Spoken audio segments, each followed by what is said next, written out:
Welcome to special debate. అందరి చూపు ఇందూరుపైనే. కరీంనగర్లో ఎగిరేది కాషాయమా, 3 రంగుల జెండానా? జనగామ కుర్చీలో కర్చీఫ్ వేసేది ఎవరు? కొత్తగూడెం మేయర్ సీటు వచ్చే అసెంబ్లీ ఎన్నికల కొత్త పొడుపునకు సంకేతమా? రాష్ట్రంలో 36 మున్సిపాలిటీల్లో హంగ్ ఏర్పడడంతో బేరసారాలు రాజకీయ వ్యూహాలకు వేదిక అవుతున్నాయి. లక్షలు ఖర్చు చేసిన అభ్యర్థులకు కోట్ల రూపాయల ఆఫర్ అనే ఆఫ్ ది రికార్డ్ టాక్ ఓటర్లను విస్మయానికి గురిచేస్తున్నాయి. ఎన్నికల సంఘానికి సమర్పించే ఎన్నికల ఖర్చు క్షేత్రస్థాయిలో చేసిన ఖర్చులకు పొంతనే ఉండదనేది విశ్లేషకుల మాట. అలాగే mayor, deputy mayor, chairman, vice chairman ఎన్నిక సందర్భంగా అగ్ర నాయకత్వాలకు స్థానిక మంత్రులు, ఎమ్మెల్యేలకు టెన్షన్ పుట్టిస్తున్నాయి.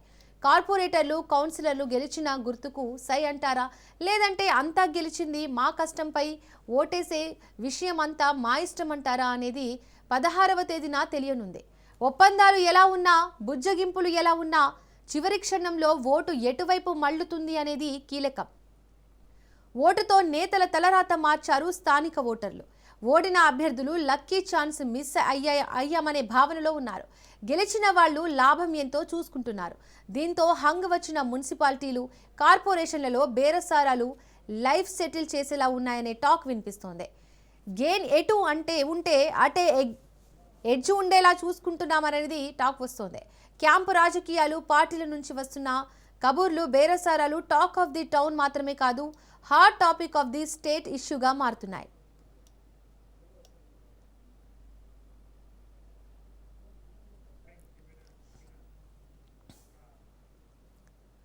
రైట్కి ఇదే అంశానికి సంబంధించి మరింత సమాచారాన్ని మా ఇన్పుట్ ఎడిటర్ శ్రీకాంత్ అందిస్తారు. Over to you Srikanth. Deepika, thank you.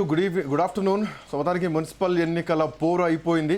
ఇక నెక్స్ట్ మేయర్ పీఠం ఎవరు చైర్మన్గా ప్రమాణ స్వీకారం చేయబోతున్నారు, ఎవరు కార్పొరేషన్ల పైన మేయర్గా కూర్చోబోతున్నారు, ఈ ఉత్కంఠ నడుస్తున్నటువంటి క్రమంలోనే ఇప్పటికే ఆ స్వతంత్ర అభ్యర్థులతో మంత్రాలు మొదలయ్యాయి. ఒక రకంగా చెప్పాలంటే కొనుగోలు అమ్మకాలు లాంటి వాతావరణం ఇప్పుడు తెలంగాణలో నడుస్తోంది.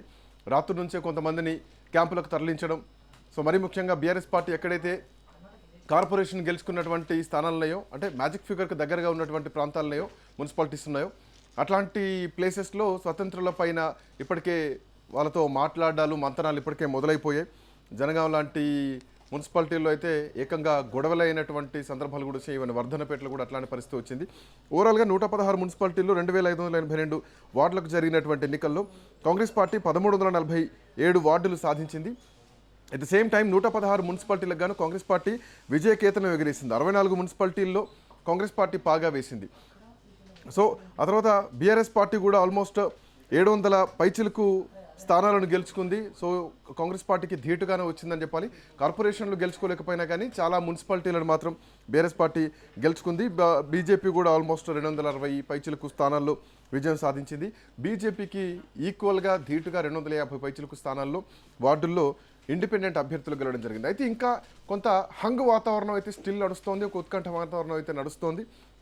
సో ఒకసారి అంటే నిజామాబాద్ కానీ, ఖమ్మం కానీ, వరంగల్ కానీ, మెదక్ కానీ, సో ఇట్లా మున్సిపాలిటీల్లో హంగు వాతావరణం నడుస్తుంది. ఈవెన్ కరీంనగర్లో కూడా, కరీంనగర్ ఇప్పటికే కొంతమంది ఇండిపెండెంట్లు బీజేపీ వైపు మొగ్గు చూపారు. ఇక మేయర్ పీఠం కరీంనగర్ కాషాయం కన్ఫర్మ్ అయిపోయింది. బండి సంజయ్ కూడా ధీమా వ్యక్తం చేస్తున్నారు. ఒకసారి నిజామాబాద్కి వెళ్దాం. మన కరెస్పాండెంట్ నవీన్ కూడా అందుబాటులో ఉన్నారు. Naveen, good afternoon. Good afternoon sir.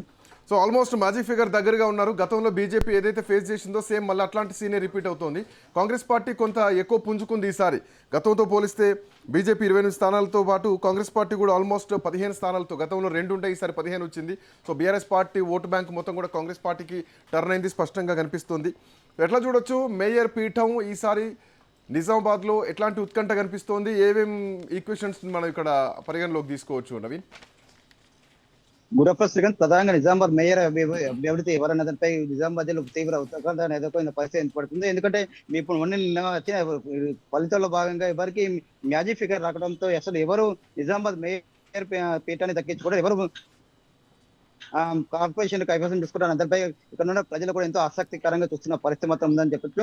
ఒకసారి ఫలితాలు చూసినట్లయితే ఇటు నిన్న జరిగిన ఫలితాల ఆధారంగా బీజేపీకి 28 స్థానాలు రాగా, కాంగ్రెస్ 18 స్థానాలు వచ్చింది. అలాగే 13 స్థానాలు, బీఆర్ఎస్ పార్టీ మాత్రం కేవలం 1 స్థానాన్ని గెలుచుకున్న పరిస్థితి మాత్రం కనిపిస్తుంది. అయితే ముఖ్యంగా నిజామాబాద్ మొత్తం 60 డివిజన్లు ఉన్నాయి. 60 డివిజన్లకు సంబంధించి కూడా ఇటు బీజేపీ పార్టీకి ఇద్దరు ఎక్స్ అసోసియేషన్ మెంబర్లు ఉన్నారు, అలాగే కాంగ్రెస్ కు కూడా ఇద్దరు ఉన్నారు. అయితే మొత్తం చూస్తున్నట్లయితే ఆ, ఇప్పుడు ఇప్పుడు వస్తున్న దాని ప్రకారం చూస్తుంటే బీజేపీ కేవలం ఒక 20 స్థానాలు ఉండగా కాంగ్రెస్ పార్టీ 18 స్థానాలు, ఎంఐఎం 13 స్థానాలు, రెండు కలుపుకుంటే మాత్రం ఆ కలుపుకుంటే 32 స్థానాలు, 33 స్థానాలు కూడా చేరుకున్న పరిస్థితి కనిపిస్తుంది. ఆరోగ్య దాంతో పాటు ఇటు ఎమ్మెల్సీ మహేష్ కుమార్ గౌడ్, అలాగే రూరల్ ఎమ్మెల్యే భూపతి రెడ్డి కూడా ఇక్కడ ఓటు వేస్తున్న కారణంగా 33 మ్యాజిక్ ఫిగర్ కూడా దాటే పరిస్థితి కనిపిస్తుంది.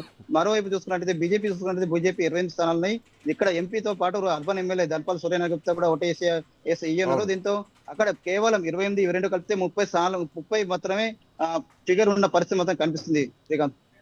సో మొత్తానికంటే మ్యాజిక్ ఫిగర్ 31కి రావాలి. సో 31 ఎక్స్ అఫిషియోతో వచ్చేటువంటి అవకాశాలు కనిపిస్తున్నాయి. ఎందుకంటే గతంలో బీఆర్ఎస్ పార్టీ 28 గెలిచింది. సో మేయర్ గతంలో బీజేపీ 28 గెలిచింది. సేమ్ మళ్ళీ అదే 28 కంటిన్యూ అవుతుంది ఈసారి కూడా. సో త్రుటిలో తప్పింది ఆసారి. బట్ ఈసారి మాత్రం ఎక్స్ అఫిషియోతో మోర్ ఓవర్ అక్కడ కొంతమంది ఇండిపెండెంట్స్ కూడా ఆల్మోస్ట్ 10 స్థానాల్లో జెండా ఎగరేశారు. దీంట్లో ఎంఐఎంని కూడా పరిగణలోకి తీసుకోవచ్చు. సో ఆ విధంగా బీజేపీ ఈసారి మేయర్ పీఠాన్ని కైవసం చేసుకునేటువంటి అవకాశం స్పష్టంగా కనిపిస్తోంది అనుకోవాలా? అంటే పరిస్థితి మాత్రం చూసుకుంటే కేవలం బీజేపీకి 28 స్థానాలు, ఇద్దరు ఎక్స్ అసోసియేషన్ మెంబర్ కలిపి మొత్తం 30 స్థానాలకే పరిమితం అయిన పరిస్థితి కనిపిస్తుంది.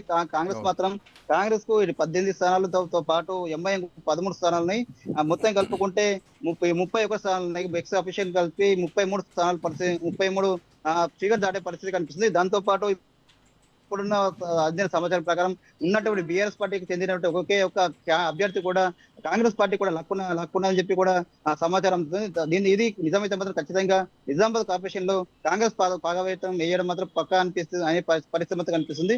ఈ ఇందాక కూడా ఇప్పుడు ఎంపీ అరవింద్ కూడా ప్రెస్ మీట్ ఏర్పాటు చేసి తాము చెప్పినట్లుగానే ఎంఐఎం పార్టీ కాంగ్రెస్ పార్టీ కలిసి కేవలం నిజామాబాద్ మేయర్ గెలవడానికి ఎంఐఎం పార్టీతో పొత్తు పెట్టుకున్నారని చెప్పి కూడా, దీని ఖచ్చితంగా మేము గెలవకపోయినప్పటికీ కూడా తమ సంఖ్య కూడా పెరిగిందని చెప్పి చెప్తున్నారు. గతంలో చూసుకున్నట్లయితే గతంలో కూడా కొద్దిలో కాంగ్రెస్ పార్టీ ఎంఐ స్థానం చేజాలు జరిపోయింది. ఈసారి కూడా అదే రిపీట్ అయ్యే పరిస్థితి మాత్రం ఉందని చెప్పవచ్చు శ్రీకాంత్. అంటే గతంతో పోలిస్తే కాంగ్రెస్ పార్టీ కూడా కొంత పుంజుకున్న స్పష్టంగా కనిపిస్తుంది. ఈవెన్ మహేష్ కుమార్ గౌడ్ కూడా ఆయన నియోజకవర్గంలో ఆయన మండలంలో మున్సిపాలిటీ గెలవడం కూడా ఆయన సంతోషం వ్యక్తం చేశారు. ఈవెన్ జిల్లాలో ఉన్నటువంటి మున్సిపాలిటీలో కూడా కాంగ్రెస్ పార్టీ కొంత జోరైతే కనిపించింది. బోధన్ కానీ, ఆర్మూర్ కానీ, భీమ్గల్ మున్సిపాలిటీల్లో ఆల్మోస్ట్ అత్యధిక స్థానాన్ని కైవసం చేసుకుంది కాంగ్రెస్ పార్టీ. అక్కడ మున్సిపాలిటీలను కూడా గెలుచుకుంది. Even Congress party almost 17, BRS party ఒక 5, బీజేపీ 3 స్థానాలు, ఇంకా ఇండిపెండెన్స్ ఎంఐఎం లేదంటే మిగతా ఇండిపెండెన్స్ 13 స్థానాల్లో గెలిచిన స్పష్టంగా కనిపిస్తుంది. సో ఓవరాల్గా బీజేపీ వర్సెస్ కాంగ్రెస్ లాంటి పోటాపోటీగా కనిపించింది అనుకోవచ్చా? ఈసారి కాంగ్రెస్ పార్టీ కొంత బలం పుంజుకుంది అనుకోవచ్చా? ఖచ్చితంగా అనుకోవచ్చు. ఎందుకంటే ఇప్పుడు మొన్న జరిగిన వచ్చిన ఫలితాల విషయంలో కేవలం అన్ని ఇటు నిజామాబాద్ సంబంధించి ఒక కార్పొరేషన్ తో పాటు 7 మున్సిపాలిటీలు ఉన్నాయి. 3 మున్సిపాలిటీ సంబంధించి కూడా ప్రతి ప్లేస్ లో కూడా కాంగ్రెస్ పార్టీ అలాగే బీజేపీ పార్టీ మధ్య టగ్ ఫర్ 4 మాత్రం నడిచిందని చెప్పొచ్చు. మొత్తం మీద చూసుకున్నట్లయితే 6 స్థానాలు కాంగ్రెస్ కైవసం చేస్తుంది. ఒకటి నిజామాబాద్ ఉత్కంఠ పరిస్థితి మాత్రం నెలకొందని చెప్పొచ్చు. దీంతో పాటు కామారెడ్డి కూడా పరిస్థితి చూసుకున్నట్లయితే కామారెడ్డి కూడా మ్యాజిక్ ఫిగర్ కూడా దేనికి రాని పరిస్థితి మాత్రం కనిపిస్తుంది. ఇక్కడ ఉన్న మాత్రం కాంగ్రెస్ పార్టీ బీఆర్ఎస్ పార్టీ నాయకులను కూడా కాంగ్రెస్ పార్టీ కొనుగోలు చేసిందని చెప్పి అక్కడ కూడా పూర్తిగా క్యాంపు రాజకీయాలు కూడా నడుస్తున్న పరిస్థితి మాత్రం కనిపిస్తుంది. అందరినీ కాంగ్రెస్ పార్టీ మాత్రం ఎవరైతే గెలిచారో వాళ్ళని కూడా క్యాంపుకు తరలించినట్లు మాత్రం తెలుస్తుంది. పాదరెడ్డి నాడు కూడా అక్కడ మేయర్ అభ్యర్థిని కూడా ప్రకటించే పరిస్థితి మాత్రం ఉందని చెప్పచ్చు. కేవలం కామారెడ్డి, నిజామాబాద్ 2 మిగతాలకు ఉత్కంఠ పరిస్థితి మాత్రం నెలకొందని చెప్పవచ్చు Srikanth. Thank you Naveen, thanks for joining.